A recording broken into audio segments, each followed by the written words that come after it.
مصطفیٰ کریم کے بعد مجھے اذان نہیں پڑھی جائے گی۔ آپ نے واقعہ سن رکھا ہے کہ ایک بار صحابہ نے بلایا، دوبارہ آئے، حضور خواب میں ملے، کہا بلال تو آتا کیوں نہیں؟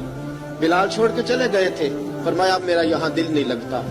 ملک شام کے شہر حلب میں چلے گئے تھے، چھوڑ دیا تھا مدینہ منورہ، اب میری نگاہوں میں جچتا نہیں کوئی، جیسے میرے محبوب ہیں ایسا نہیں کوئی۔ حضور خواب میں ملے، آئے مدینے، حضرت بلال آخری بار، لوگوں نے کہا اذان پڑھو، کہا مجھے وہ اذان بھول ہی گئی ہے جو مجھے مصطفیٰ کریم کے زمانے میں پڑھا کرتا تھا، مجھ سے نہیں پڑھی جاتی، نہ مجھے کہو، میں کیسے پڑھوں؟